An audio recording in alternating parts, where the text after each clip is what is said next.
Hello, hello! Perfidious Pete here, ready to toss on my yellow Gorton's Fisherman Rain Slicker and brave another furious storm of salt in XCOM 2. I think I was entitled to my storm of salt last episode, though, really. I mean, the pair of back-to-back melee interface misclickery bullshit that wound up tossing Judy Juglick face first into the meat grinder, I kind of feel like it was warranted. The anger, the rage, the bitterness, the hatred, it was all very justified. Because, you know, in the Juglick family, the only thing that's supposed to go face first into a meat grinder are the drifters that Jules Juglick picks up down at the train yard and lures back to the farm with the promise of some casual sex in order to allow cousin Jedediah to murder them in his torture lab down in the basement. Melee, though, it's starting to feel a little like that torture lab. The more I use it, the more I'm starting to identify with those hobos.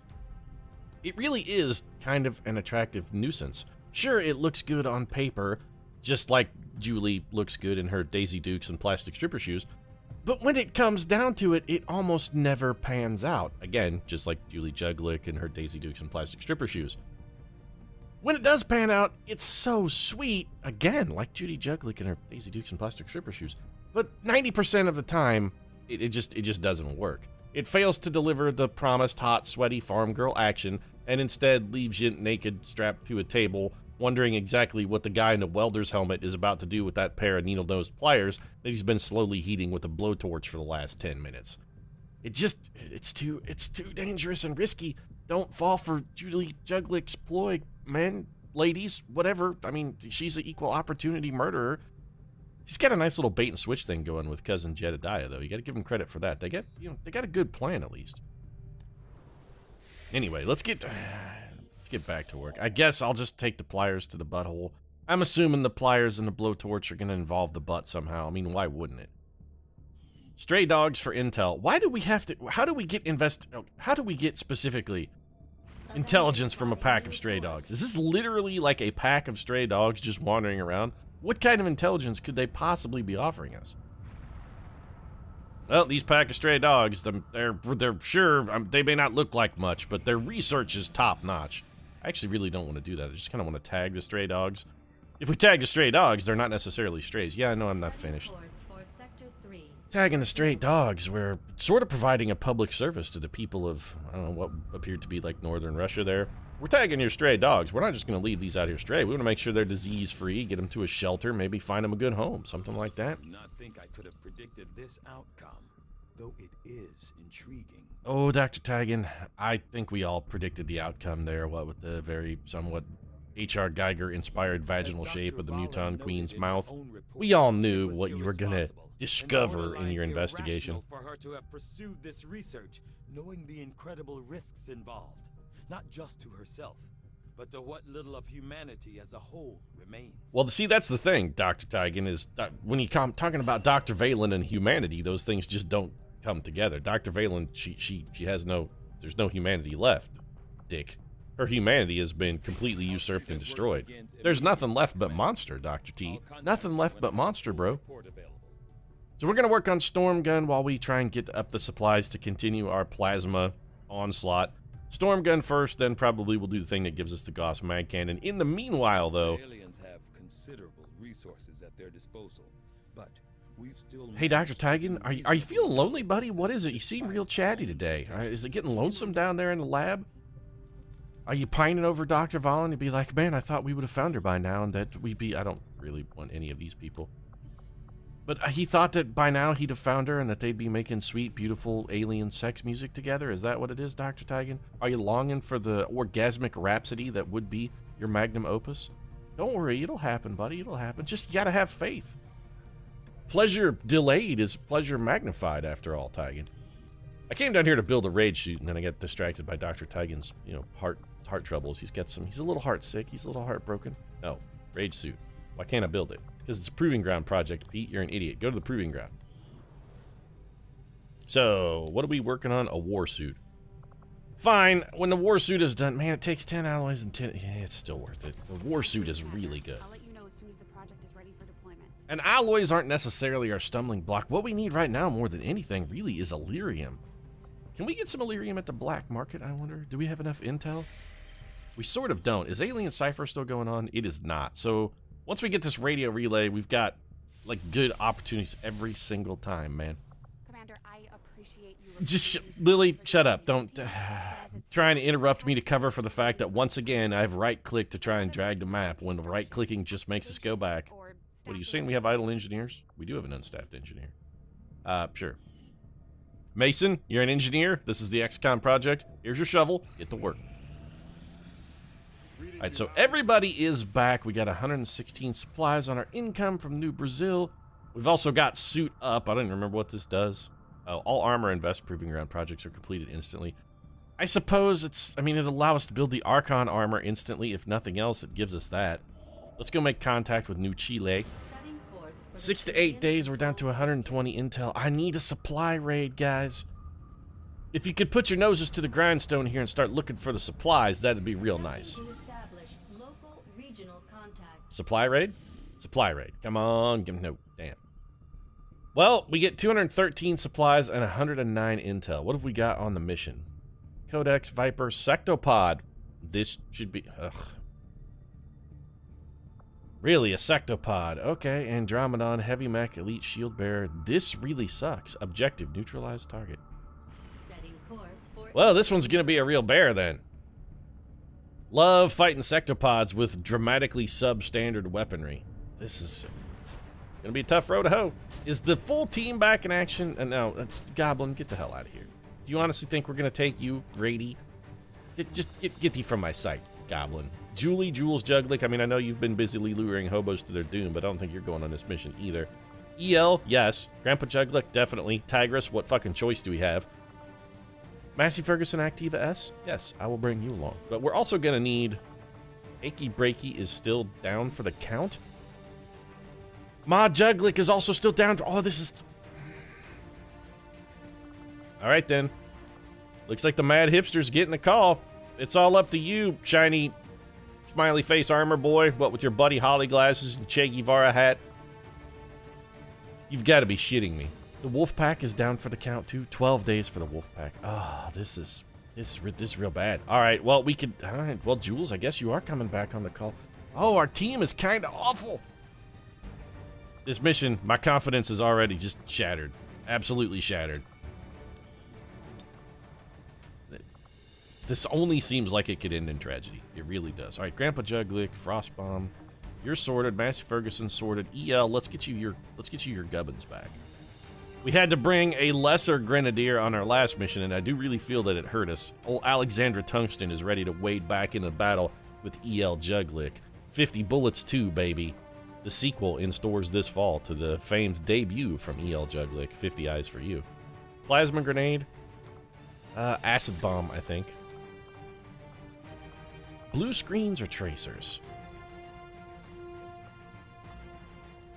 I'm tempted to go dragon rounds. It's tempting, but I really just want the bonus to hit. Let's go for the tracers. Plasma grenade tracers. Alexandra Tungsten ready to go defend her man. Christoph, what was his name? Christoph Green, I think. I don't know. I didn't actually read 50 Eyes for You. I just wrote a positive review for it and posted it on Goodreads for EL because she asked nicely. Didn't actually read the book. Mag rifle. Well, we're letting Mad Hipster Juglick touch Reba. I don't feel good about it. I don't feel good about it at all. Nobody should be touching the beautiful Reba except for Achy Breaky, but sacrifices have to be made. I'm sorry, Reba. I'm sorry. It would have, this has been like if we were watching an episode of Firefly and you'd have seen Simon toting around Vera. It was Jane Cobb's very best gun. He wouldn't let just anybody touch it. Let's grab the Houndmaster. Arc Blade. Sure. Plasma grenade. Nope, that's going to be a mimic beacon. And utility items, blue screen rounds, absolutely. We've got Sectopod, folks. We're going to need as much armor penetration and bonus damage against that big piece of shit as we can get. And this is our team. Let's try not to embarrass ourselves. We forgot to put on the serpent armor. Oh, that was, yeah, okay. That's real bad. We probably should have put on the serpent armor. Would have been potentially helpful. Matt Hipster Juglick, the little smiley face. Man, I wonder what that armor would look like if we put it on Johnny Smiley Face. We may have to do that after the mission. Just See, here's the thing. Mad Hipster, he'd wear that armor ironically. He'd be like, oh, no, I know it looks absolutely ridiculous, but I'm wearing it ironically. That's why I'm wearing it. I'm wearing it for the camp value. I only like it ironically. The Che Guevara t-shirt on under my armor, by the way. And my Buddy Holly glasses. My vision's never been sharper.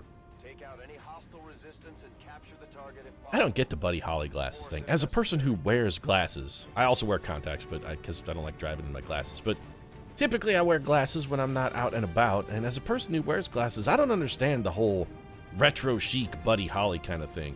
I want my glasses to be like as minimally impactful as to my face as possible. My goal with my glasses is just to not notice that they're there.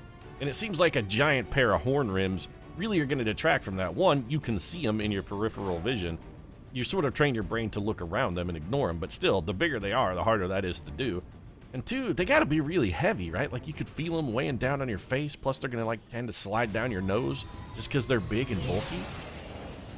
I want like a tiny pair of wireframe glasses that just barely touch my face at all. I want the feather light flick, and even that's somewhat annoying to me. I just don't get it. Suffer for beauty, I guess, is what they always say. If you want to be cool, you got to suffer for it a little bit. Can't really say I agree with that. Suffering is typically not good. Oh, this mission is going to eat 17 shades of dick, too. So we have to go over here, capture or kill the enemy VIP, and honestly, in this case, we really sort of need to capture him because we need to trade that intel for alloys and Delirium. Alright, hipster douche, let's get you up here. You're moving first because you've got a mimic beacon, so if we accidentally stumble into a detection tile, which we've been doing with remarkable and shocking frequency lately, but if that happens, you can at least try and maybe get us out of our pickle. Massey Ferguson, let's bring you down here to the ground floor. I half expected him to land on a civilian. I honestly did. I thought he would just straight up land on top of one. Pleasantly surprised there. Okay, so nothing for you. We're sort of springing forward. We're kind of leapfrog styling this so that we can use one unit to spot for the other so we don't accidentally wind up in the detection tile. There are guys over there to the left. We saw this pod. What is it? Viper and a Codex? No, there's something else in that pod that we just can't see for whatever reason at the moment, because we saw 3 health bars just a split second ago. I may have been born in the daytime here, but it wasn't yesterday. May have been, Sock fooled me once, shame on you. Fool me twice. Well, also shame on you for being a fooler. Big, mean fooler. Shouldn't be picking on a helpless idiot like Perfidious Pete. I don't know any better. I'm just a dumbass. You picking on me you're gonna fool me every time. See? I knew he was over there. You saw 3 health bars. And you're not fooling me, XCOM. Taking any of your fooling. EL, why are you down a move? You have very definitely not moved, but it says you're on a yellow move. Why? Good copy. Moving on target. That doesn't make any sort of sense whatsoever, but sure. Jules, we really just want to get you as close as possible. If we could get these guys to patrol into us in the open, if we had some Overwatch, that'd be fantastic, but we're not going to have any Overwatch set up, so it'd kind of be the opposite of fantastic. Also, why is this a detection tile? What the hell's going on? Why? No. Could we not do that? We must be jumping through a window or something? Alright, well here. We do want to try and preserve Julie Juglick's concealment, if at all possible, anyway. Massey Ferguson, we're not going to really be able to get you guys too much closer, because I have a strong suspicion that this pod is going to be patrolling. I just said a lot of, like, really powerful plosives there. This pod is going to be patrolling. And I don't want him stumbling into the Massey Ferguson, unless we can make him stumble into an Overwatch trap. Nope, they're going the other way. That's... okay, they're going the other way to what appears to be towards another pod, maybe? There's the sectopod. I mean, we know that sound. It's pretty unmistakable. I don't want to wind up sandwiched right in the middle of fuck central. I really don't. The fact that EL Juglick lost a move is real salt-inducing, too. Because now she has, like, no good opportunities for cover. Alright, EL, you're going to do something magnificently dangerous and stupid. They got that movie, you know, extremely loud and incredibly close. This is magnificently stupid and incredibly dangerous. We're still, at the end of this turn, going to have absolutely nobody on Overwatch. Just no one. Alright, Mad Hipster, get your hipster ass up there. Grandpa Juglick, let's put you right here. Roger that. Activa S, I think at this point we just put you in the open on Overwatch. And if something stumbles into us, we'll try and take advantage. Julie, she's the jewel of my eye. She really is. We want to keep her concealed if possible. Time to motor. It's time to motor.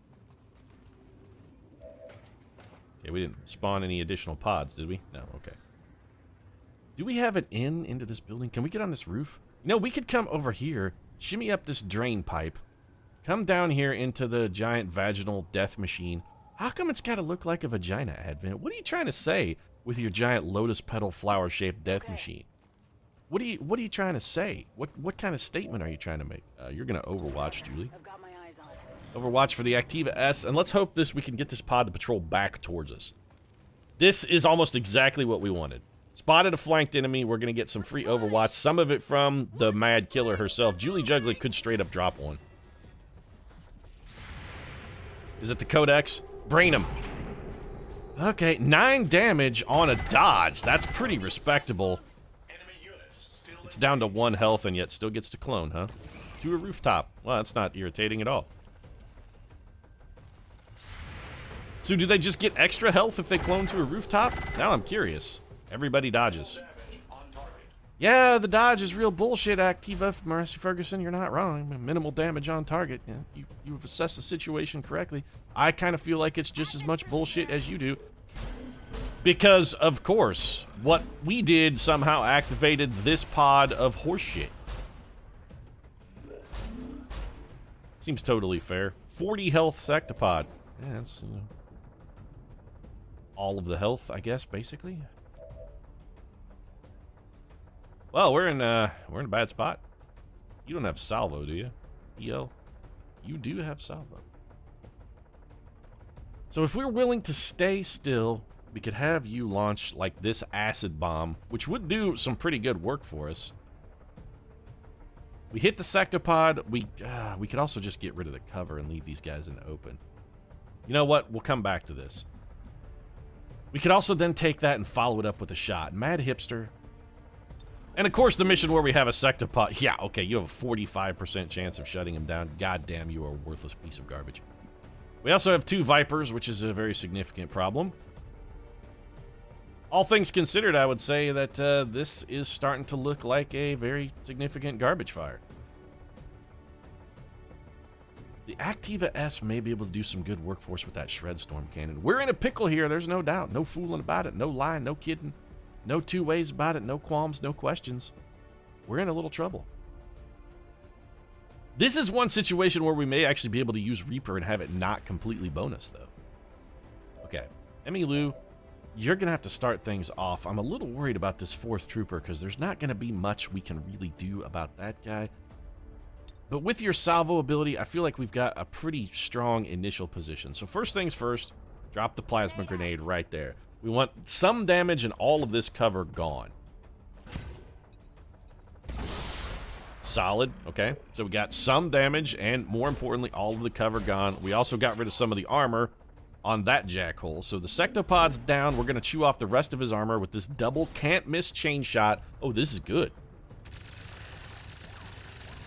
Okay, we got 2 actual damage, but this is going to get rid of all of his armor. Come on. There you go. Not fantastic, but not shameful. I mean, that definitely could have gone worse.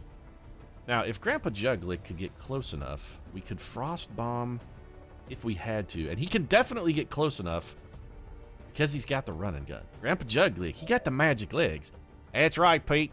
They said they'd take me anywhere. We could also just have the Mad Hipster go throw a Mimic Beacon, which I'm starting to think may be, honestly, our best option. The Mimic, just maybe go for the Mimic. Okay, you're going to have to overdrive, Massey Ferguson. Get the overdrive out there. Get it ready. Get it working. It's time to power up, fire up the guns, fire up the lasers, fire up whatever friggin' weapons you got in that tub of shit. And what we want to do is be able to hit all of these guys with one little bitty shred storm cannon. Nice work, Kool-Aid manning your way. Oh, see? It's just a turret. Fine. I was gonna be salty about the additional pod spawn, but it's you know, a turret is not the end of the world. Worst case scenario, it shoots the Massey Ferguson a little bit, and that's okay. So we're not gonna be able to hit 3. We can only get 2. Still, it's respectable damage. We'll take it. All right, 9 damage. I really wanted to try. I was really hoping we could get that guy, but no such luck. Then, what do we do? I think we just probably either shoot and or punch a man. 92% chance to hit the sectopod's pretty good. If we're going to have to take shots, I don't really mind taking them from the turret. It seems like shooting the sectopod is probably the better bet. So now what do we need? We need some damage over here, and we need something out of Grandpa Juggly. So Grandpa Juggly, if we have you dash over here... Oh, you can't get to cover from there. That's bad.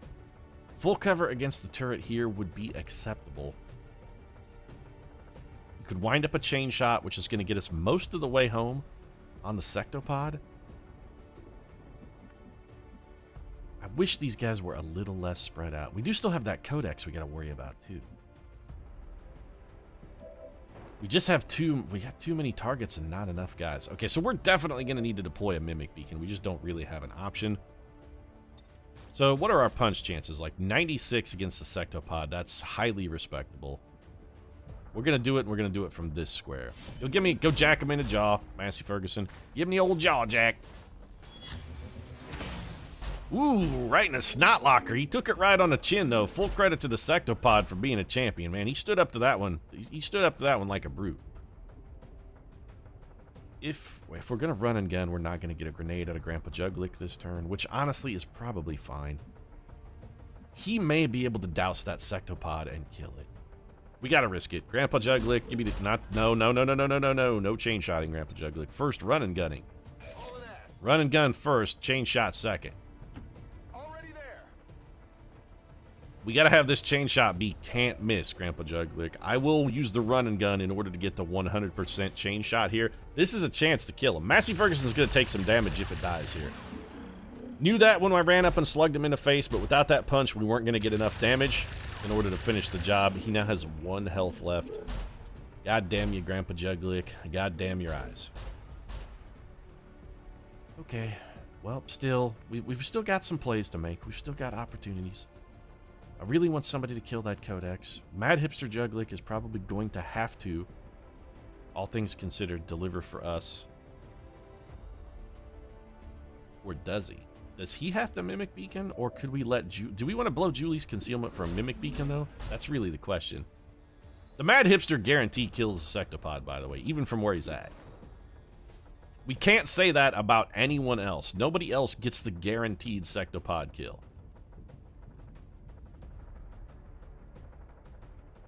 It's either the Mad Hipster or Julie. Okay, you know what? We have other options. So if we bring you to here, you lose your concealment, which is bad, but you're going to put a shotgun in this man's mouth and he is dead. Then we throw an axe. Oh, you know what? There's actually a better way to do this, Pete. A better plan. Okay, so if we... How much damage are we going to get on this guy? Minimum damage kills him. And it's 100%, so he can't dodge it, right? Yes. Okay, good. All right, so we're going full Reaper then. Reaper mode engaged. I'm coming for you. Here comes the attractive nuisance. Julie Juglick's going to be like, oh, see, now somebody in the comments will be like, Pete, see, Reaper isn't as bad as you think. It's just as bad as I think. It's just, this is the 10% scenario where it actually works out. So you done got reaped. Now we're going to throw an axe into your face. We're also implacable. We throw an axe at this man's head, which straight up killed him. I was not expecting that to happen, but honestly, that is not a bad thing in any capacity. I mean, we could get up here to take a shot, but that's not what I wanted. We could also come over here and just finish off... We could come over here and finish off the sectopod. I don't hate it. We are not running and gunning, are we? Cannot use after activating Reaper, but we can use before activating Reaper. Alright, well that's problematic. So that means we gotta take just a regular blue move. It's fine. It's fine. I keep forgetting that we've still got Julie's Juglick back there. The little jewel of my eye can save us. 60% chance. We're gonna have to take it here. We gotta risk it. And I knew it was no risk with the little beauty. Oh, my tigress, pouncing from the shadows, cigar in mouth. And you'd be like, you know, you think that her foes would smell that cigar smoke and be like, the tigress is around. But they never seem to catch on. They never spot her. It's never a problem. So Julie Juglick, we're going to bring you over here. You're going to try and do a little bacon saving. And Mad Hipster, somebody's got to kill this sectopod. I don't know why you're still concealed, by the way, Mad Hipster. Or was that wasn't even you. That was Jules. Got to make sure he can see the sectopod from this tile. Can. This is acceptable to us. We kill the sectopod. No problem, boss. So things aren't working out perfectly, but, you know, they could be dramatically worse. We encountered a sectopod, and we managed to drop it in a single turn, even with sort of substandard weapons. The explosion's going to get some cheap damage on us. It's unavoidable. Grandpa Juglick's losing some cover, which is also somewhat shitty. But that's okay. Backup plan is fully engaged. We toss the Mimic Beacon. And we just have to hope that the turret doesn't get to go first, kill the Mimic Beacon, and leave these guys to leave us up Shit Creek Sands Paddle. Good. These guys move first. That man damn well better have set himself on fire, because he just ran through a fucking blazing inferno. I can't help but notice that he is not a blight. He should definitely be ablaze. Somebody's gonna get stun lancered. That's bad. Yep, I didn't think it would manage to hang on through 2 shots. The Mimic Beacon decoy is killed. Of course you didn't go for the Massey Ferguson, because nobody ever fucking swings at the Massey Ferguson. This is one of the reasons why I don't like the Massey Ferguson, actually. It never takes damage. Its job, theoretically, is to take damage. It just never fucking works, because nobody ever swings at the goddamn thing. Now Grandpa Juglick got I'm real salty. I'm not sure how we could have done this differently, though. I'm really not. So we want to... You can't skull mine this guy? God damn, you were worthless, Mad Hipster. Alright, here. Come here. Skull mine this dude, and then be in... I hate the melee interface so much. Skull mine this man. It's really the best you're gonna do, Mad Hipster Juglick. It's also probably the one chance you ever have to try and prove yourself. 52% for a small intel cache. I'll take it. Ah, nice work, Che Guevara. Boy, that panned out for us, didn't it? Take 3 damage. I don't even care about your damage. There's the VIP. We've still got a ton of mission to go here. Sure, we got rid of the sectopod, but there's still an Andromedon somewhere on this map. We've got a lot of really stiff resistance. I think we're going to finish up the slop that we're stuck into right now. And then we're going to have to see about making alternative arrangements and finishing this one maybe in another episode. Emmylou Juglick, please tell me you can get a grenade onto this building. I really just want the turret dead. Yes, do that then. There's nothing else we need more than we need that turret gone.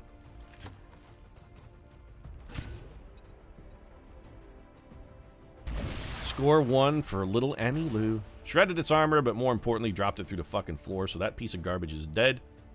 Grandpa Festus, yes, we know you can kill the man standing there with 1 health. What can you do about that guy? Less is the answer. You've got an ample supply of grenades, but I'd really prefer to not have to use one. What's your hit percentage here? 83. Alright, so here's what you're going to do then, Massey Ferguson. You're going to repair yourself. Come on, crack it up. There you go. Get the patchwork on. You got a lot of smoke and whatnot coming off of you there. We probably ought to see to that. That thick black smoke, it's obscuring the remaining soldier's vision and giving them trouble connecting with the target. Yeah, Pete, a lot of thick boy, all this smoke coming off him smells like a burner. It smells like a tire fire over there. Trust me, Grandpa Festus knows a thing or two about how tire fires smell, because it started a few in my day. Brilliant miss, Grandpa Juglick. Nice work. That was fantastic.